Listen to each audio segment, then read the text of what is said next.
Once upon a time, when I was in my early teens, I visited my grandma in Brussels, Belgium. She used to work there as a cleaning lady, and it was a good opportunity for my parents to ship me off for the summer.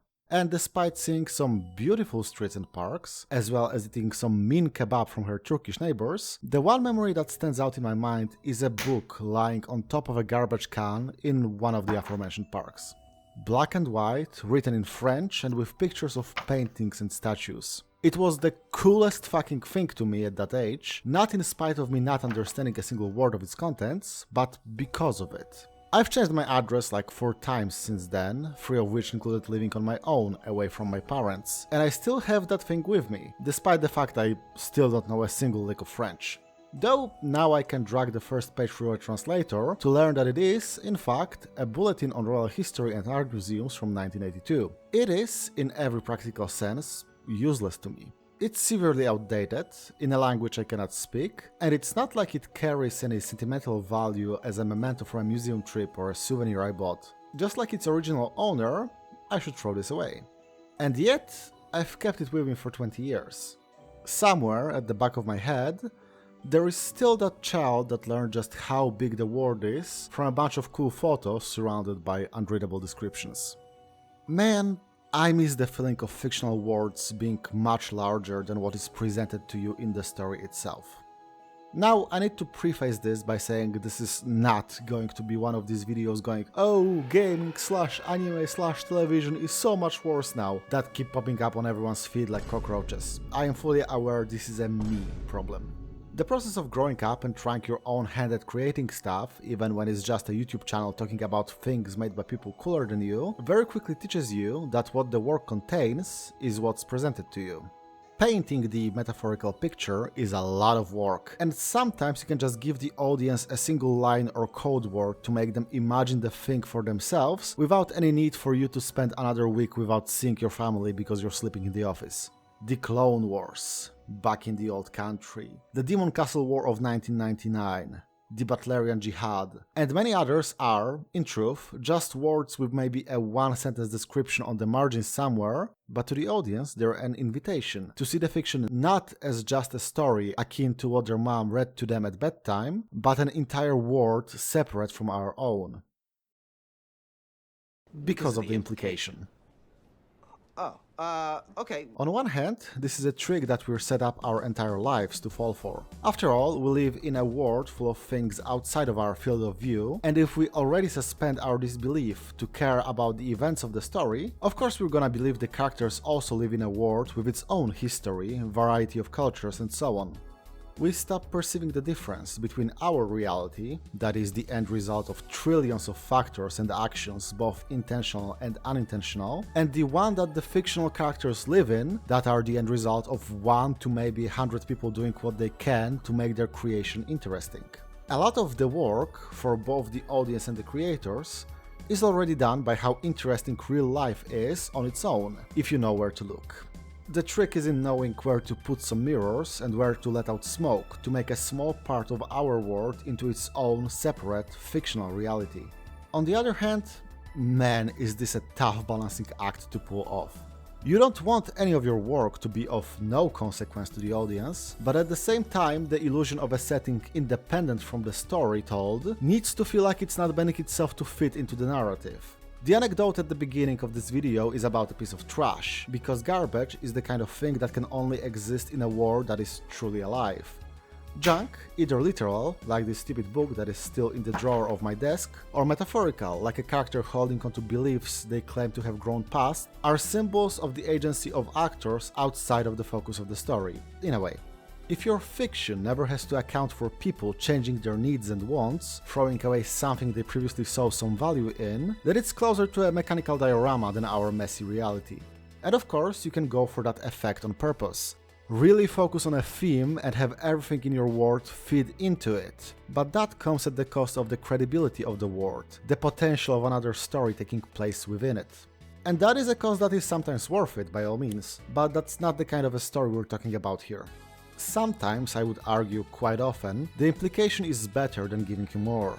I think everyone here has felt the disappointment of getting hyped about some new entry that will show you that part of the story, only for it to fall flat because there is no way that the grandeur of the scene you built up in your head could be lived up to by something made with human hands, no matter how skilled or numerous, especially if they are building a regular character-focused narrative.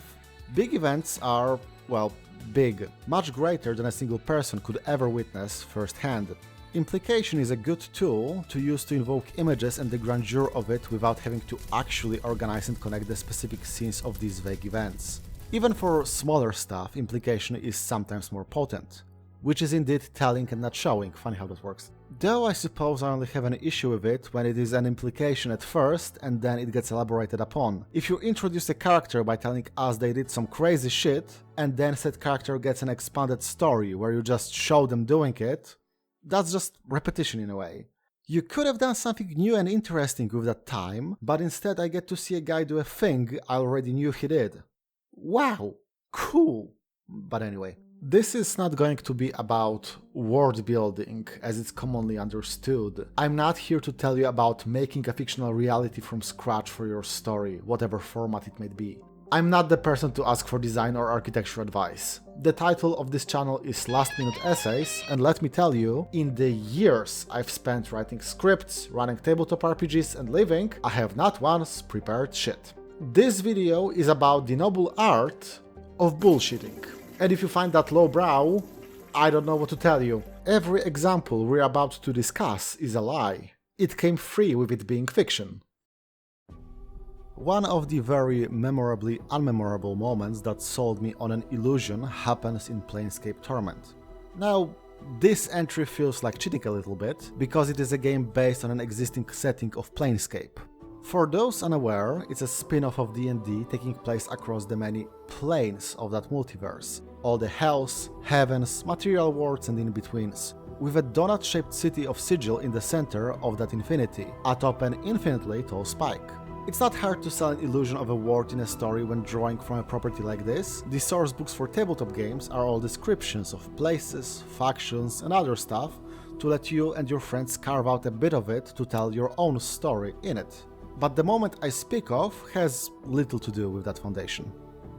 First, some context. Sigil is known as the City of Doors, a place where anything can be, and probably is, a magical portal. Of course, you're not teleported across the universe every time you cross a threshold to a house, because every portal needs a key, which can be anything.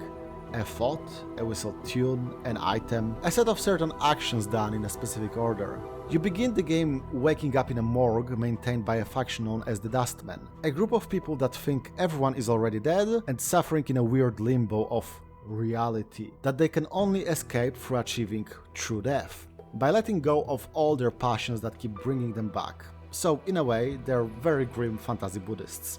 As one would expect from a group like this, they handle most of the funerals in the city, manning a gigantic mortuary. But as they don't quite believe that any fake death has any meaning, they also offer you a couple of coins to sign a contract that lets them use your body after your death to animate as a zombie. You gotta get the workforce to handle the menial repetitive tasks somehow after all, and it's not like you need it after you die, right? After you leave the mortuary, you meet one of these unfortunate zombies in front of a Dustman bar, serving as a signpost. As in, you ask the body where something is, and its arm shoots up to show you the direction. And the local community certainly doesn't like a shambling corpse of some poor guy being desecrated like, nah, just kidding. Everyone around you seems to disrespect the body as much as the Dusties do, considering it's covered in flyers, graffiti, and someone even lodged a cobblestone in its head. And you can remove that stone as an act of mercy, getting a few points of experience, and a stone in your inventory. And after hearing a bunch of times about doors, portals, keys and so on, you obviously think it's going to turn out to be important sometime down the line. I mean, it has a unique model and everything. There is no way they made the item take up your fairly limited inventory slots for no reason. Not to mention, the narrative implies pretty heavily you are playing someone of importance and a lot of history. An immortal with amnesia. You can even talk to a random unnamed passerby on the street expecting some flavor text about Sigil, and instead get, "Hey, I saw you a couple of years ago getting chased by demons. You dropped your knife. Here you go." Can it truly be a coincidence that just as you leave the mortuary, a place where you keep ending up because you keep dying and getting your body hauled in there, there is a zombie with a cobblestone in its head? So you spend your next 40 hours traveling through the city and the plains with a cobblestone with bits of brain on it in your pocket. And would you believe it? It's just a cobblestone. It does nothing.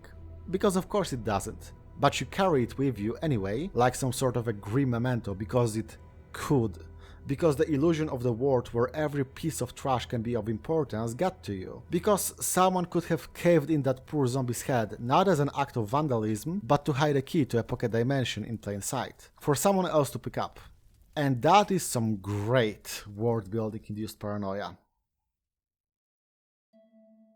For all my issues with Bethesda games as a whole, they are pretty damn good when it comes to filling their world with junk like that.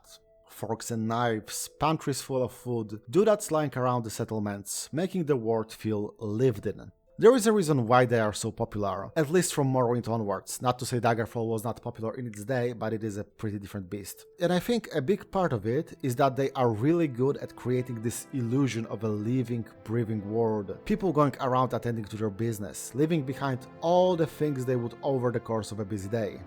Even something like the confusingly repetitive layout of the Vivek city feels real. May the one who never got lost in a city they never set foot in before cast the first stone. I'm actually traveling to Japan in May, and I'm terrified because for the first time ever in my life, there is going to be no metaphorical mom to call if I make a wrong turn somewhere. And the cubes of Vardenfell's capital are pretty much that feeling of unease in a safe digital environment. At least the first few times around. But unfortunately, I also feel like all of the games by that studio fall a bit short, at least for me. Because these items do not serve any purpose outside of an aesthetic presented to you. Nobody else picks up a fork at a restaurant, and if you do, the guards will beeline to you to fine you for stealing. It's set dressing. And you're not on the stage. You are in the audience. And sure, you can thrash around it and be a nuisance. It is a sandbox and you can stomp on the castles built within it to your heart's content. But you can never feel like a part of that world sculpted from dirt. At least not without involving some heavy modding. Though, not to single out Bethesda here, I do feel the same way about Grand Theft Auto, for example. Though that has nothing to do with items this time around, but rather activities. Actually, now I feel even worse about it in GTA, because the further that series went, the more they tried to sell stuff like bowling and tennis, minigames that aim to give the characters more things to engage with that do not involve violence, but somehow end up making the world feel more hollow after you're done with them. And yet, I do not feel the same way about the minigame overload in the Yakuza games, and fuck me if I can tell you why that is. Maybe it's the scale, a huge city with some points of alternative activities feeling like a desert, but one district feeling jam-packed when it has the same amount of stuff.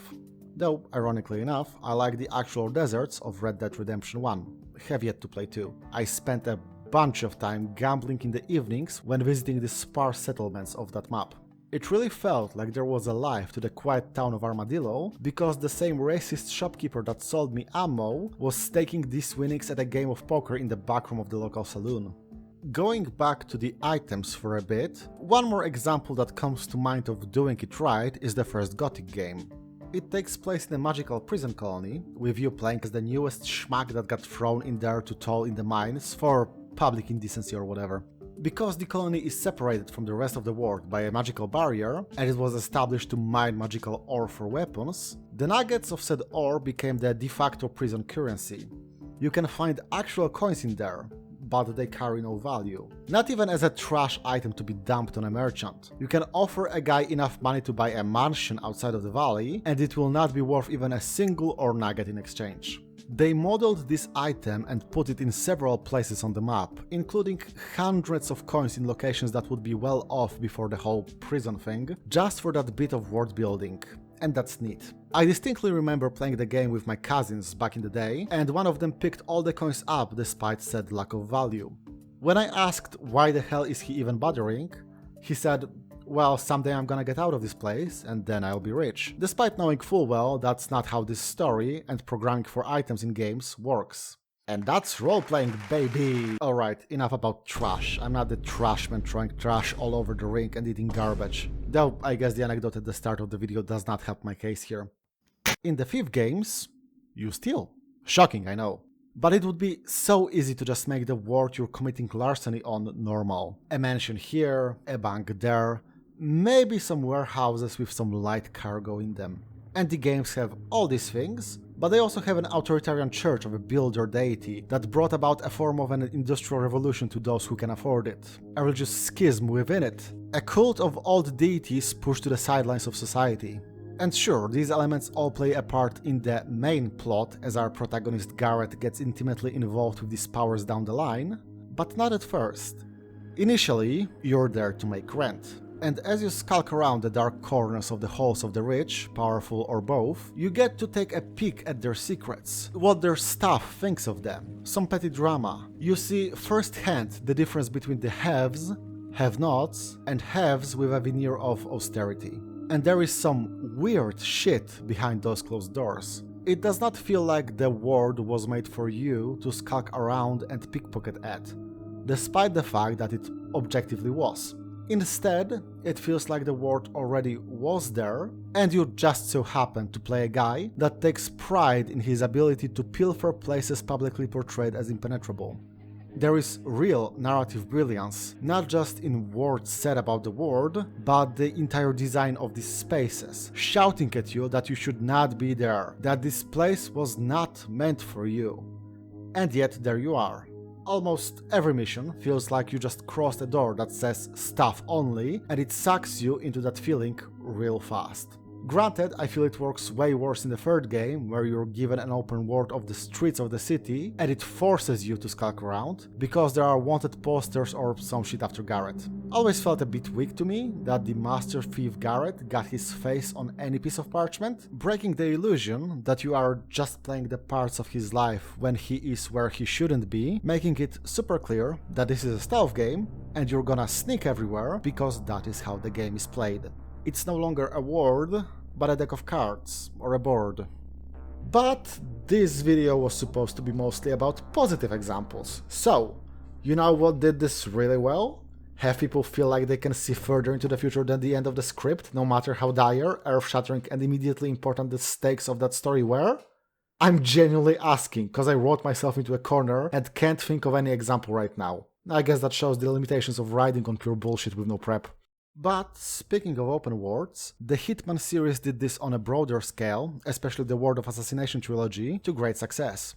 A bigger world separated into zones that are public and ones that are not. Ones where you can move freely, but the presence of crowds of people takes away several tools from your kit, unless you're up to start a massacre, and ones where you need to hide behind a mask or a corner, but can also use these shadows to your benefit. Again, it creates narrative just by clever use of these zones. What is public and what is hidden? What do the people on the streets say about those who have a meeting scheduled with a bullet? How does the influence of those hiding behind walls of money show itself on the streets? Even in a secret party of rich perverts, you're gonna have waiters and bartenders, and they might have some choice words about their patrons. Again, it feels like every level is a slice of a world, living and breathing, that you drop into to achieve a given goal and then slink away. And more likely than not, said goals will require you to spend some time on both sides of the veil. Maybe it's just my love for anti-heroics and rough characters talking, but I love this sort of narrative framing, especially in video games. Of course you don't see all of the world there is, even though you do, because making stuff is really hard. You're being kept away, held at a sword arm's length. It is not for you to learn what is happening behind closed doors. There is a whole lot of smoke and not even a single mirror, just shards of it. And putting them together feels so goddamn good. And despite it all being by design, it feels like a victory. Like you are doing the work of constructing a vision of this world. Because good world building, in my eyes at least, is a little bit tsundere. Another great example of this that I need to add here is the recent title of The Devil.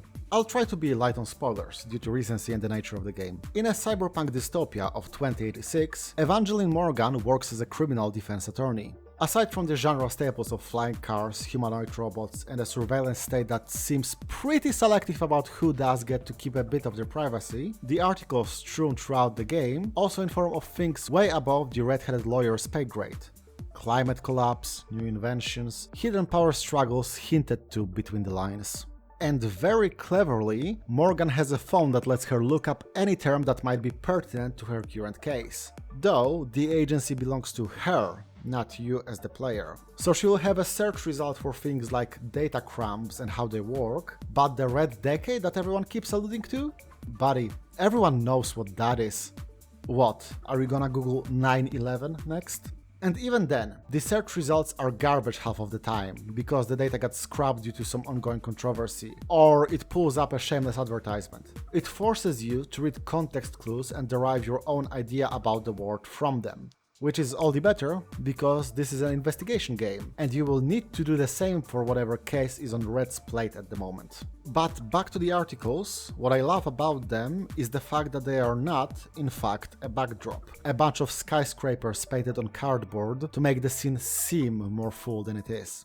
Due to the nature of her work, Morgan Esquire ends up rubbing shoulders with corporate workers, crime syndicates, and the like pretty quickly. And suddenly, the powerful family mentioned in passing an episode ago is no longer just some words on a screen, but your client. The background event that seemed like an offhand piece of world building is very close and personal to the people that have a finger on the scale in the upcoming proceedings.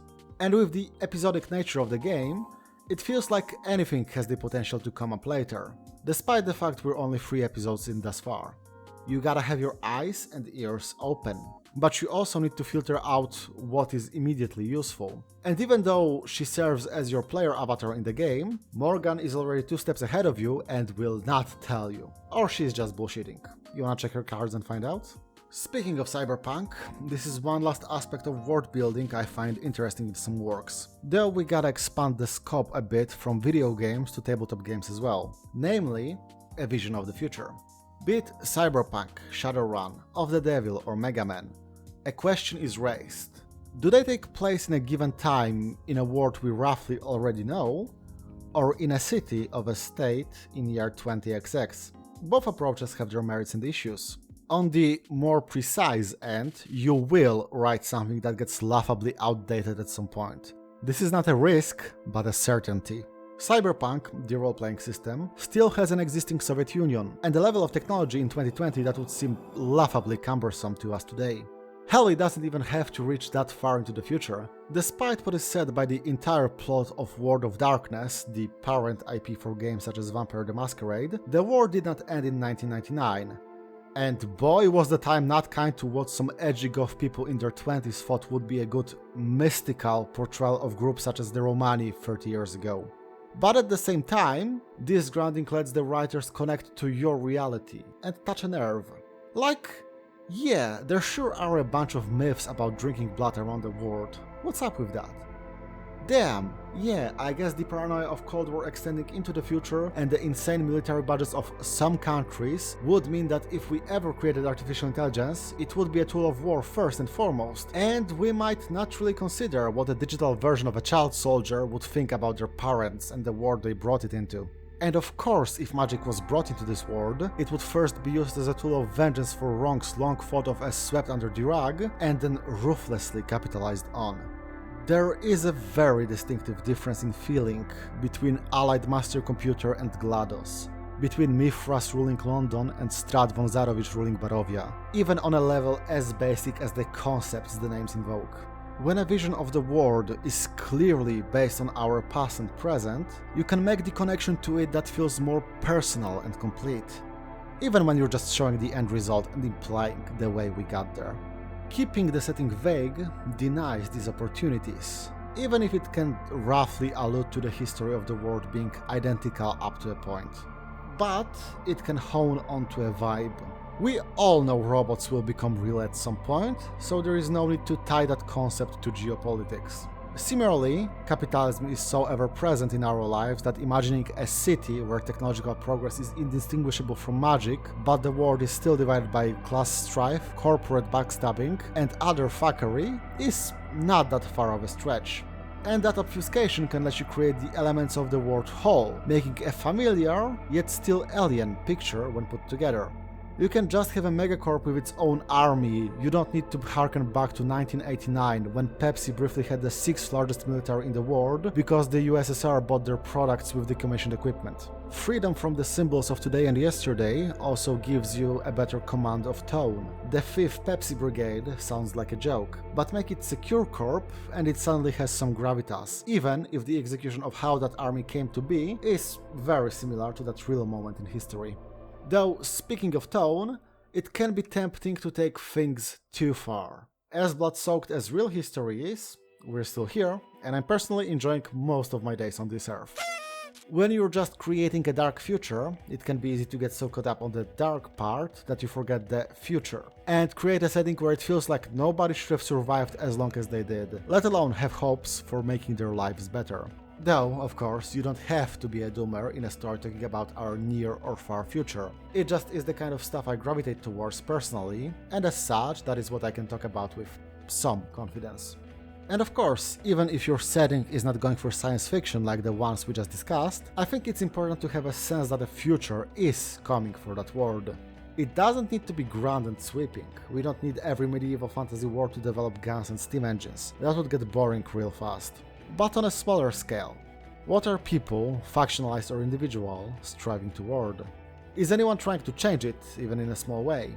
Any dreams, fears or visions are things that can be alluded to with 1 or 2 sentences, but it immediately sells the illusion of these people being alive. I swear, sometimes it feels like characters are only given an option to look forward to the future when they're about to get killed, because it adds to the pathos of their passing, but come on. Let a no-name NPC tell you about looking forward to a concert or something. Hello, Editor Tito here. Hey guys, Frog King here, guy who edited the video. Just wanted to say, fuck you, hate this guy. That's about it, thanks. To put writer Tito on blast for not bringing up Disco fucking Elysium. That's the work where it feels like the world has a future ahead of it. Again, this feels a bit like cheating for this video in particular, because there are decades of tabletop history behind that game that we are not privy to, as well as a book taking place after the events of the game. But I don't think they cover the small things, like a woman rebranding her bookstore to focus on esoterica instead, friends reuniting after finding out that their dream project did not die because of their faults, or the coolest club in the world opening inside an abandoned church.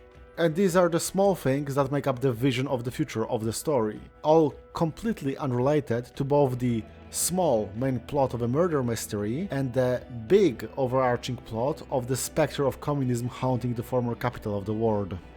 So, in summary, do whatever I suppose, it's not like I published anything and I'm speaking from any position of authority.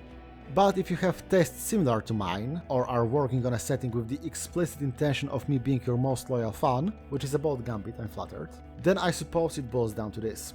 Remember, your world has a past, garbage it left behind and doesn't want you to look at. Remember, it has a present, things it wants to direct your attention to and distract you from, even if what it says about these things is not entirely truthful. Remember, it has a future, things that the spirit of the times is aiming towards, and rocks it desperately wants to steer away from. It doesn't have to succeed, but it has to try. That these things exist regardless of what you are talking about in the current conversation of the story taking place in that world. And most of all, remember, all of these things are a lie. There is only what you create, what you say in the process of the conversation. And even then, it's only a trick. And that's why you need to be a tease about these things. Don't explain the joke. Don't tell the mark that you are showing them only one card in 3-card Monty. Stay confident, because every form of storytelling is a con job. Wink and smile as you allude to a juicy bit that is barely related to the ongoing dialogue. Ignore them when they look at you wide-eyed and ask you to tell you more. You may have started off trying to get their attention, but by the end, they will beg for yours. If you pull it off anyway. Alright, I guess that's gonna do it. I'm terribly sorry about the months-long gap. It will happen again, life is a bitch and burnout is real, but at least the sun is back. This video was edited by Frog King, give them a standing ovation because there would be no new upload without them. As usual, sincere thanks to my Patreon supporters now visible on the screen. This time their ranks have been joined by Arumaki and Sen. The next video might be hours long, or I might find a smaller topic in the meantime. Until then, see ya!